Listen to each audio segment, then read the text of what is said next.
He was tasked with exploring the internet business opportunities, and he discovered that the web usage was growing at 2,300% per year. But that's also just another interesting thing is he saw this latest technology and he said, all right, I'm going to go and jump on it. To me, where I parallel that is AI and where we are right now with artificial intelligence and the impacts that it's having in the world. There's a lot of founders out, even successful ones now, that saw that opportunity and are currently leveraging it. And his boss at the time was encouraging him to explore it and was supportive. He was just like, hey, pay attention to this. And so he said, all right, regret minimization. If I look back on this 80 years from now, am I going to look back and say, hey, I regret taking that chance and not succeeding? Or am I going to regret looking back and saying, I didn't take a chance at all, I didn't try? Right. So he reasoned that, around that way, and he ultimately made the decision to go out here and start this new endeavor. And this was going to be the underpinnings of Amazon, which was buying and selling books online, building a catalog that you just can't match as a physical retailer. Books being first was strategic, not a coincidence.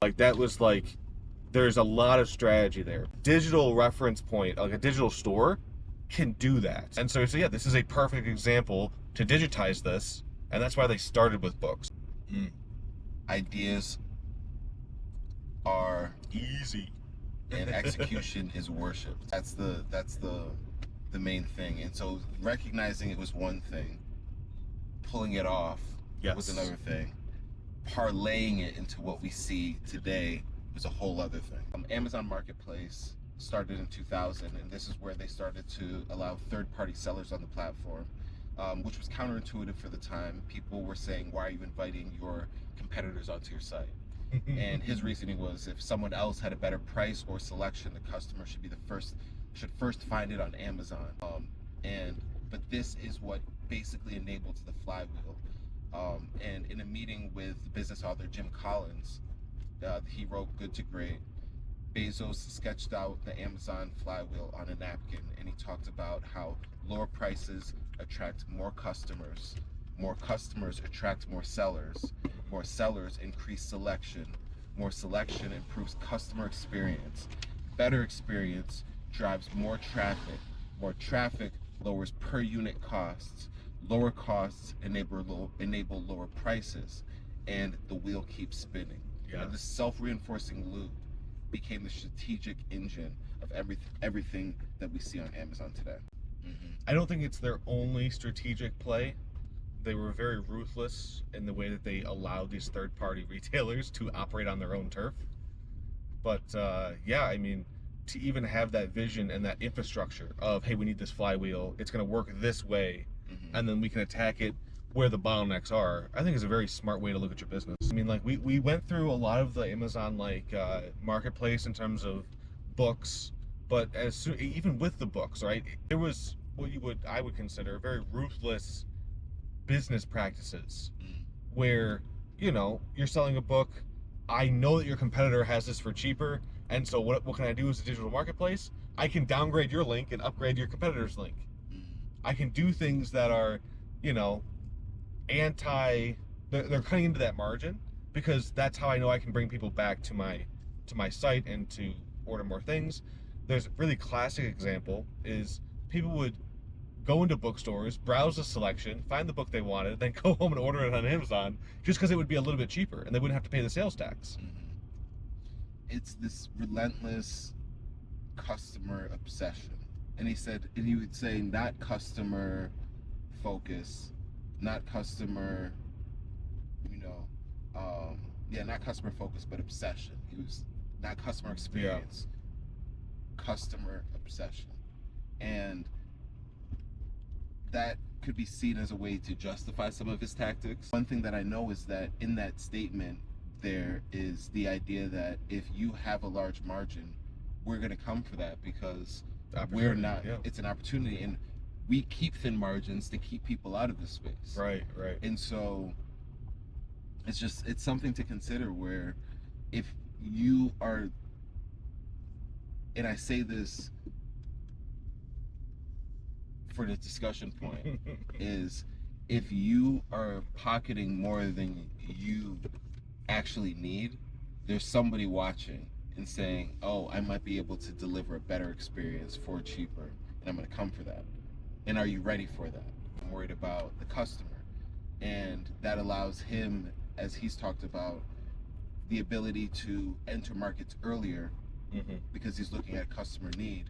But then also it allows him to not be as worried about how the competition is about to feel about him moving into a space, right? Which creates an incredible amount of leverage, and for better or worse. I like this is business. This is kind of basic supplier business. And so I think some of that stuff in terms of like, oh, the customer obsession, I hear that a lot too.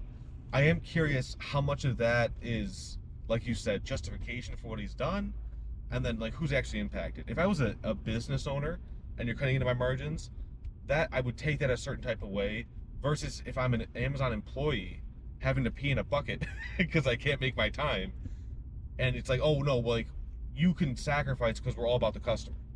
I think there's like, I would take it a different way. But then there's also things where it's like, it isn't always right there, and there is justified complaints, right? And sometimes it's from all the way on high. Sometimes there's power struggles amongst managers and middle managers 100% that don't necessarily reflect the company. Is it ever refuted, or is it just a headline that makes or is it just the complaint that makes a headline and not the response? Again, I don't say this to absolve Amazon in any way. If you can package 80 boxes in an hour and you can do that for 4 months straight, well, now why can't I raise the bar to 85? Let's see if we can push you just to 85. And then you start doing that for 3 months straight. Well, let's push you a little bit more to 90. And like there's not a reason to stop doing that to the point where you're gonna get a certain level of turnover. You're gonna get a certain level of people that can do it and can't do it.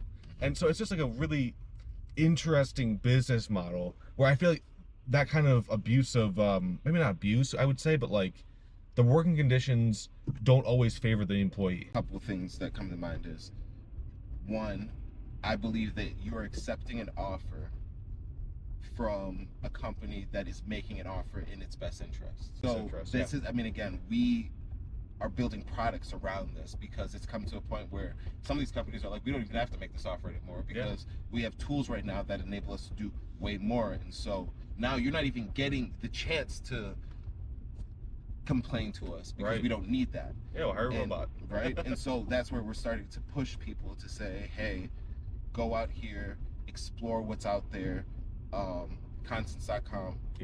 Explore what's out there, refine your offers, take your skill set, your interests, your experience, and be able to offer to different people. So that's what I think we built in a world that acknowledges that companies aren't always going to make you the best offer. Right. The second thing, though, is that if you ask them, they're saying, well, we're paying you double minimum wage. And so we do expect a certain level of working output and productivity. And so if you're not willing to take on the risk of developing your own creative skill set and your own opportunities, and you want to come work for us, then this is what we expect. And it's not a right, it's a privilege. Right. And the third thing is that most companies of that type of dynamic, where you do have an upward mobility, or you do have like a compensation like that, is most companies do have a productivity benchmark that continues to improve. And yeah, it's interesting. And so, especially in a more and more competitive environment, that's what you see. I think contrary, I think that when you choose that dynamic, for better or worse, for the long term, I think a couple years in, getting your skills up, earning some revenue and balancing is a different thing. Most of those people are in the warehouses, in the fulfillment centers that they have. They forget how hard it is to actually build something like that, and to have the standards of, hey, no, we need to keep improving. Yeah, I mean, it's wild because we benefit from it and then we criticize it. And that's the tricky part. Yes, and that's it's very tricky.